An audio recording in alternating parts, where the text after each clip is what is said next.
Ciao a tutti and welcome to Venice Talks, a podcast series about Venice in Italy.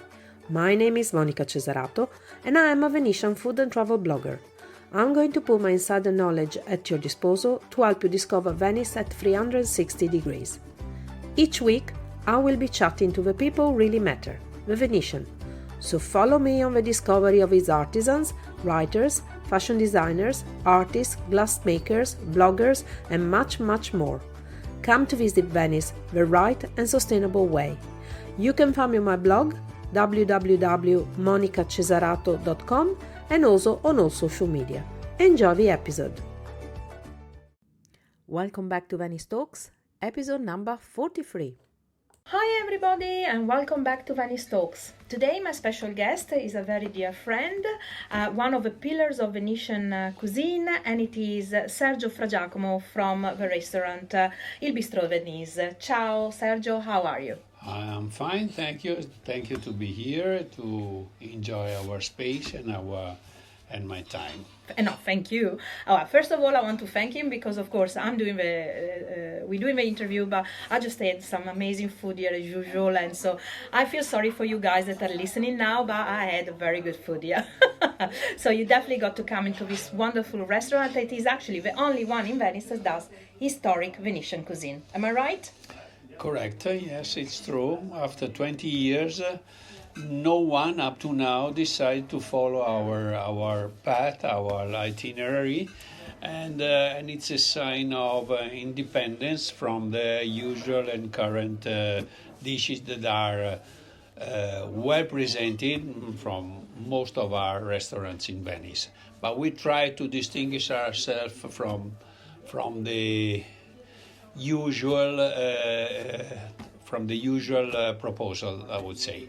Very sorry for my English, but this is my condition. No, it's fantastic. Yeah. So let's start talking about the bistro. So you said that it's about 20 years or more that you've been open? 20. We opened on 1993. Okay, and so you're celebrating. This is the 30s. Yeah, correct. Oh, yeah, wow, you're celebrating this year. 30s. And we're celebrating with the issue of our book that contains all the history of all the events that happened here, because Bistro is not only a restaurant, but it's a kind of cultural coin right in the center of this old city. Yeah, because that's the particular thing about this restaurant. As you were saying, it's not just a restaurant, it's a place where you have events, presentation of books, presentation of photography, presentation of painters. All the artists come here and introduce their works of art to the city. Why did you decide to have this restaurant to be like this rather than just be a restaurant? Well, there has to be a name, something, a kind of special feeling for the person who come in. And I decided because there was there were no sites where you could join local culture, poetry, and simple food at the beginning, because it was simple food at the beginning, with a hint of French style, because it reminded me maybe to the Café Littéraire of the beginning of the 19th and 20th century in France. So I thought that this kind of name might have helped to understand what was the Bistrot De Venise at that time, but we keep doing the same after 30 years. So we still have poetry encounters, art exhibitions, friends coming and spending couple hours in the bar area. That's it. So two main things that characterize your restaurant that makes it so different, I think, from all of the other restaurants in Venice. Number one, you love for wine, and your wine cart is impressive, and the fact also that you have one of the best sommelier in Italy, if not in the world. Why this particular love? I mean, you do have, for me, I think, much more than other restaurants have in the city when it comes down to wine. Why is that?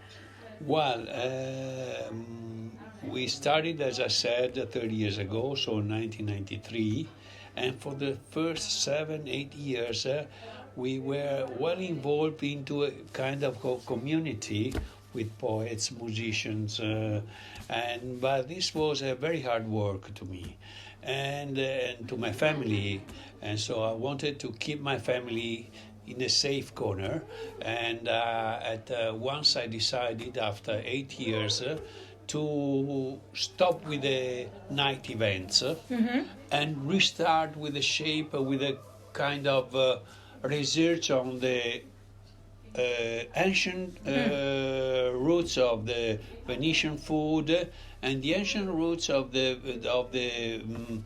wines in the area, in the northeast. And this is the reason that allowed me to start with a kind of special attention to ancient recipes and to ancient grapes. So I involved the Ampelographic Institute of the region, which was very helpful to bring here those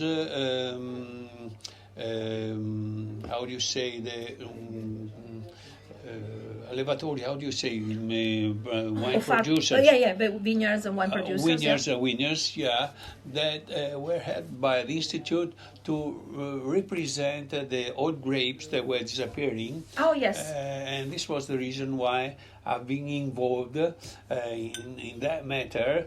And then I decided to be more prepared by taking the license of the Italian Association of Sommelier, and then this kind of friendness brought me people well prepared, and one of these is Stefano Cipolato, which is one of the master of wines. And I got to say, Venice. watch this space, because he is agreed to do an interview. So watch this space. In the next few weeks, I will interview Stefano and we'll talk about the Veneto wines with him. So sorry about that. So the real reason was to bring some more culture about food and wine, and our roots are very deep in the past. So I think there's a lot of things to say, to present to our guests.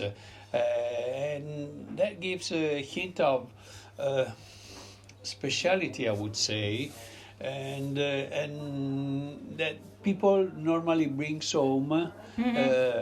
back home with like a little treasure, I would say, a little jewel that makes part of his travel, Because also you have some very vintage and rare wines here. Would you know which the rarest wine you have? Recantina, for example, is one of the wines that we still think that might become very important. It was mentioned on the 17th century agriculture books of that time, and the Lino Forner, who's an old guy now, and he lives in the Asolo area, with the help of the Ampelographic Institute, as I said, started 30 years to cultivate the Recantina again.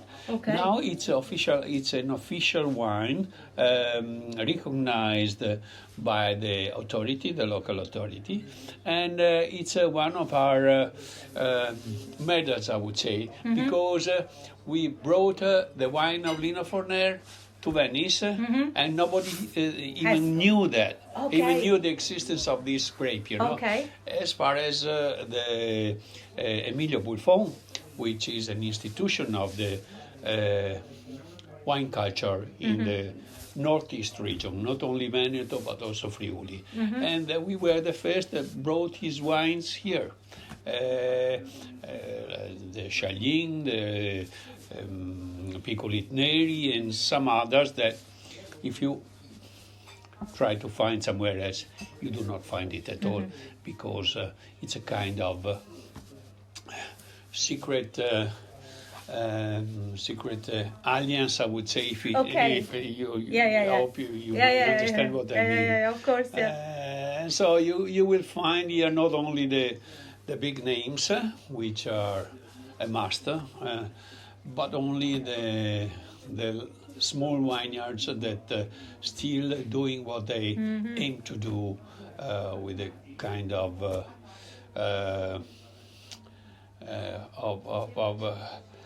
tradition which was going to lose, to be lost. I love it because your wine card is actually 3 times bigger than your menu. So when you have your wine card, when you open it's a book. It's a book. How many labels do you know how many labels you actually have? The wine book is very heavy, I would say. But definitely heavy. It's definitely heavy. Because we try to introduce our wines with all the information that might be helpful to the reader in terms of grade, of acidity, of quantity per hectare, and many information. So we keep 10 wines in a page. Means that with 300 labels, we have 30 heavy pages of contents, Yeah, but it's because here it's not just about drinking wine when you come here, it's having the experience. I mean, because I love it because, I've been here many times, and I think today for the first time I actually drank the same wine, but generally it's always a different wine. And all of your stuff, not just Stefano, all of your stuff is very well prepared in helping the people choosing the right pairing. That is so important, and we were discussing it before, me and you and with Stefano, about how people should be taught how to order wine. It's not just a question of walking in and say, "Oh, I want a Chardonnay." We hope that people, when they read something about Bistrot De Venise, they might come with an idea to discover something with the help of people that know his job, know what you eat, and know exactly to match your food with the right wines. We do not push the expensive labels like many normally do, but we try to give something more different by giving a different choice with even very low prices. So back to the food. How did the love for ancient Venetian cuisine was born for you, and why did you decide to propose it in the restaurant instead of just being like any other restaurant in Venice with a normal, but maybe it would have been easier, let's say. I'm a very strange guy. I'm not used to do what others do. And on which I totally understand you. I know we totally understand. I don't want to talk about me, but it's true. I changed 5-6 times my life. So before the Bistrot De Venise, I opened the first pub in Venice, but and then I moved to this idea that was very intriguing. How would you say? Intriguing, yeah. Well, anyway, after this first 7-8 years of big fight with all the events, musica, cabaret, whatever else, poetry, and so on, a friend of mine from the Biblioteca Marciana, who was the vice director of the Biblioteca Marciana, which is the main institution in Venice about past culture, and Marcello Brusagan, very good, very famous writer as well, also very famous writer, and he brought me a French writer that just edited the book about the Cucina di Appicio, the Roman cuisine of the ancient times, I would say. And with him, he introduced me very shortly this person who was interested to do something about the ancient recipes of the Venetian cuisine. And with the help of Marcello, that brought me the first books, and with Michel Tesser, who was the French writers, we made a book about the Venetian cuisine, the old roots of the Venetian cuisine, I would say. And this was just the starting point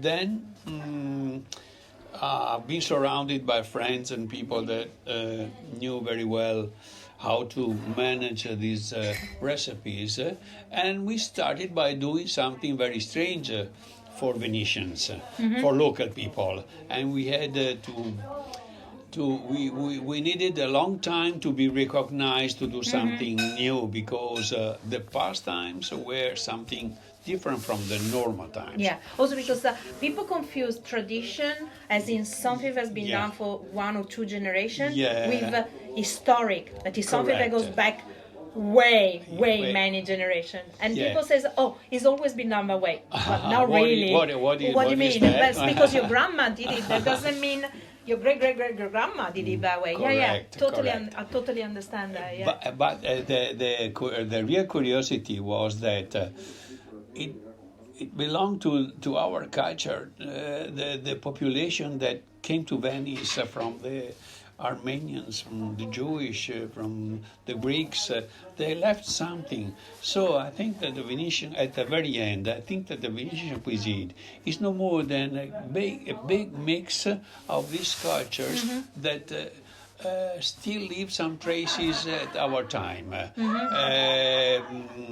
And we simply try to represent it in a, let's say, not modern way, but in a way that it's edible. Yes, adapted. You're adapting it to today's palate, of course. Adapted to today's palate. But you didn't have to do that much work on it, well, did we had to reduce some quantity of the spices. Okay, really. Of course. Yep. Some ingredients were not possible to use again.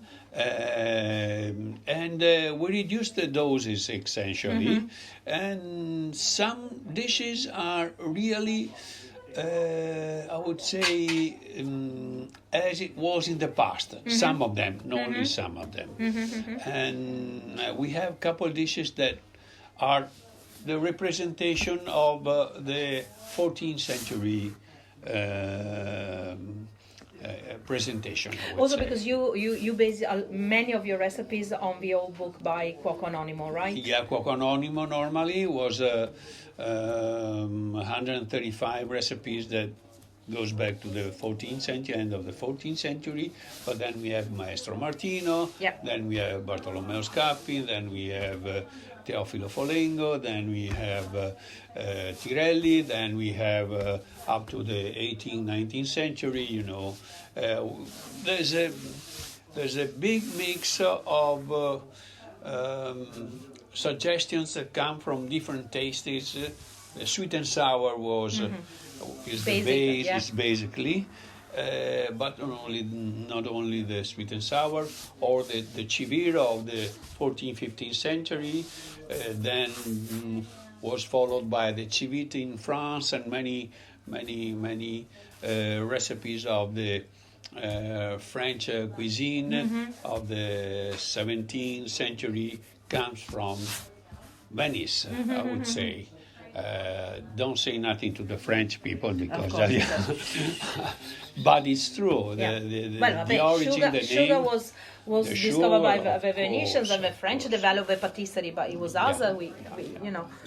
Many sources come from It's very our interesting tradition. how going back to the fact that people think tradition goes back to it's only a couple of generations.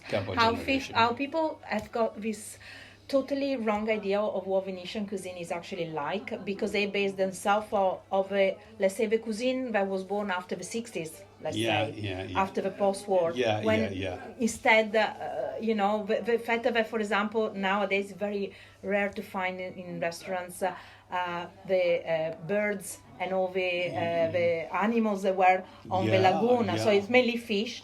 When before, the fish was reserved to the poor population. Exactly. To the poor population. So it was as we said, the food of the popolo, of the low class, I would say. Well, about the wines, I think there's a lot to say.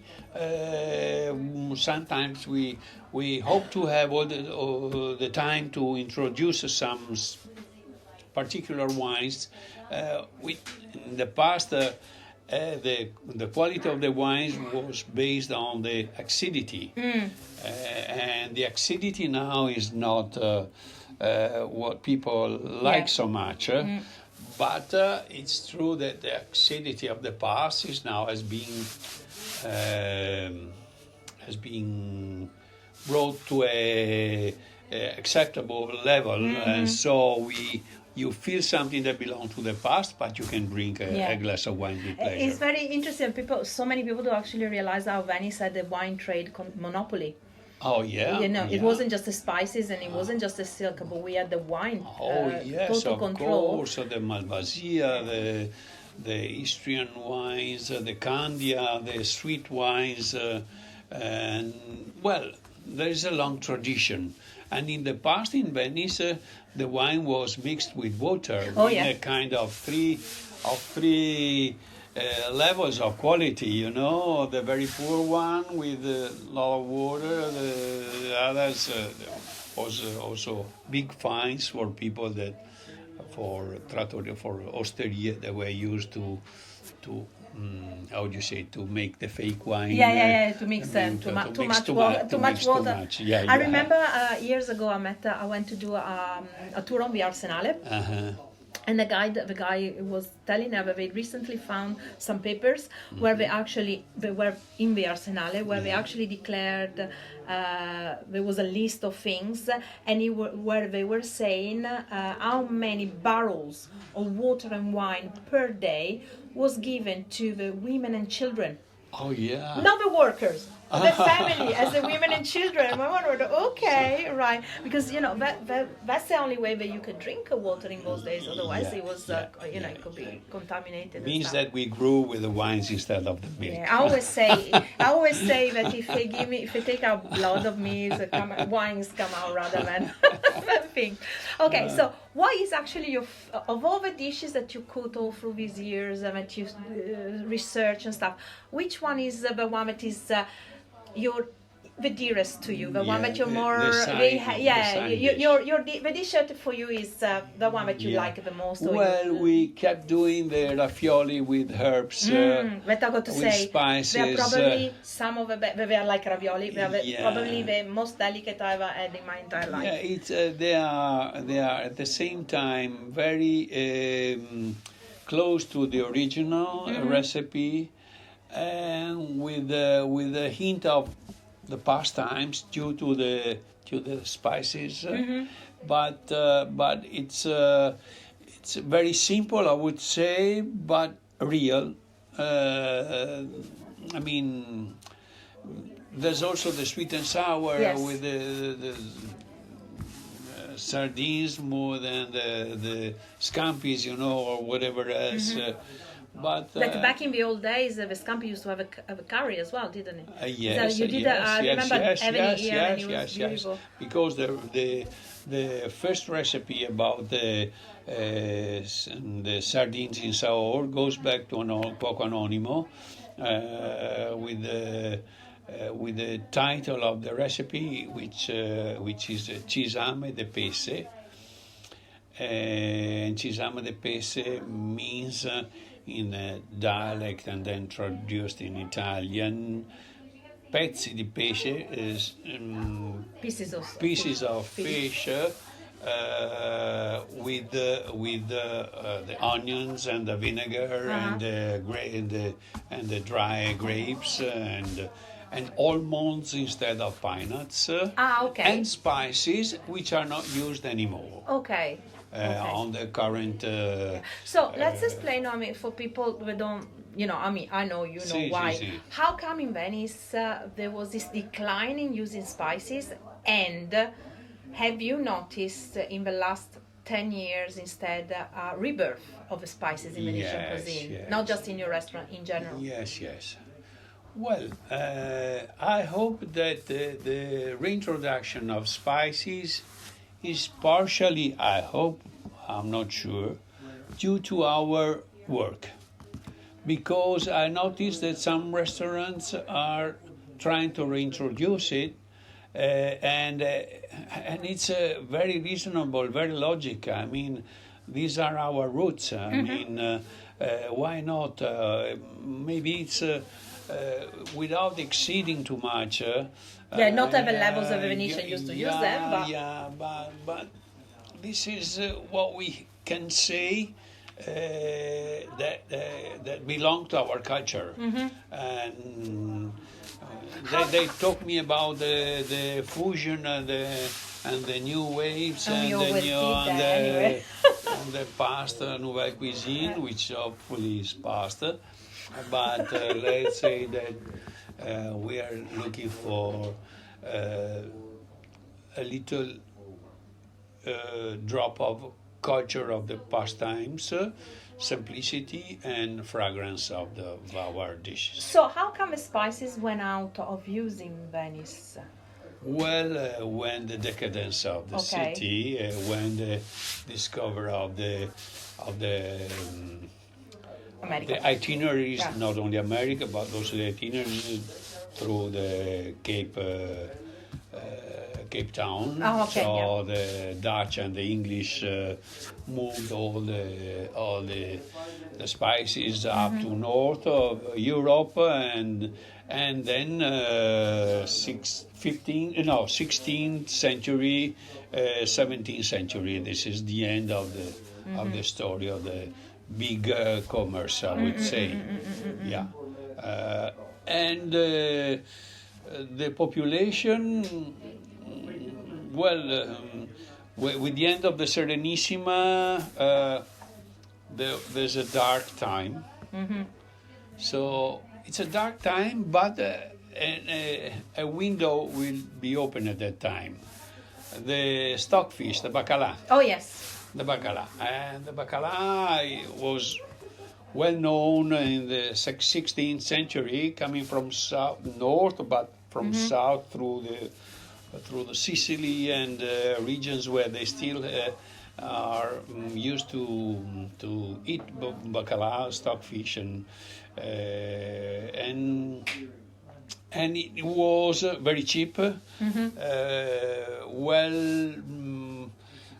Not like today, but it's the other way. It's very expensive. Today. Well preserved because it was easy to transportation and to contain it in and so that gave us a few interesting recipes that we do again. So talking about our book, and when we finish, when are you planning to? When will it be ready, more or less? Yes, we had a lot of important guests that took part to our events, which were held in a very little space that we have for 30-40 people in the bar area, But it's just to say that it's a long story, so I'm gathering all the information. Long story, it's 30 years of story. 30 years for us, it's a kind of marble.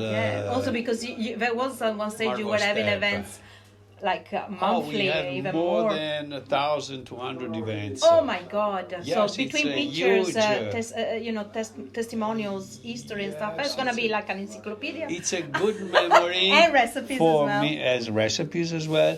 It's a good memory for me because it brought me back to the beginning. To the beginning with a kind of how do you say?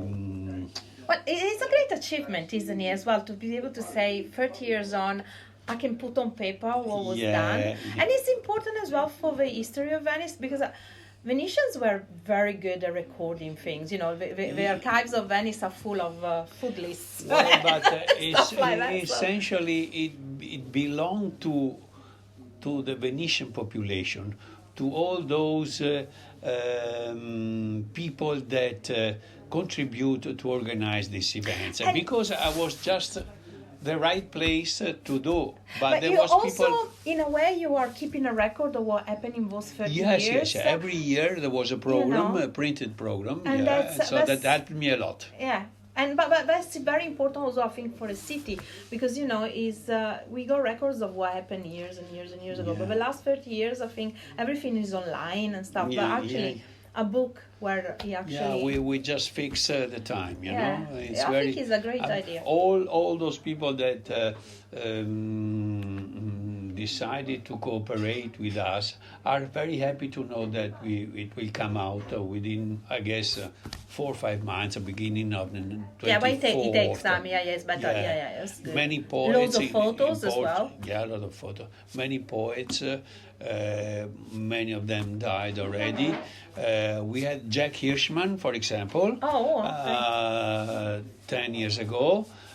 He was on the way to big events in Italy, invited by the President of Republic, and the other cultural operator. And he passed by Venice, and so some of the local poets brought him here. So we have a sign. Not only a sign, but he's one of his poems written down in our historical, I would say, book of poets. I was going to ask you about your famous book that is actually as big as massive, with kilos of book.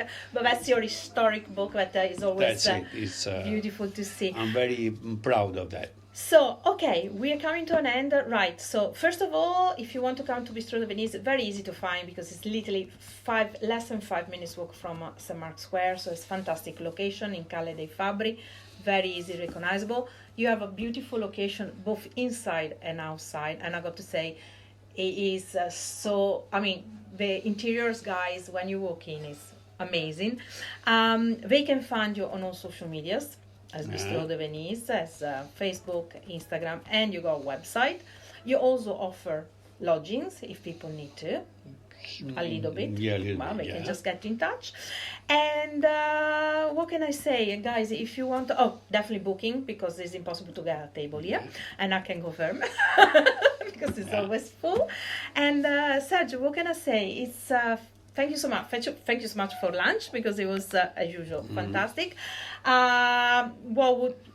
They definitely got to tell you that they listen to on your the podcast if they're gonna book, so at least And I'm gonna speak to you as soon as the book comes out, because we definitely got to introduce it to the people. Thank you again. Grazie mille, grazie Monica, thank you. What a wonderful chat, and definitely a wonderful dinner with Sergio. And you can find Sergio and all his beautiful dishes at Bistrot De Venise in Venice at www.bistrotdevenise.com and on all social medias as Bistrot De Venise. Thank you again for listening. If you want to book a food tour or a cooking experience with me, you can find me on my blog www.monicacesarato.com or at cookingvenice.com, and also on all social medias with the handle at Monica Cesarato and at Cooking Venice. Feel free to leave a comment or write to info@monicacesarato.com for more information about the people featured in the podcast or Venice. Bye bye!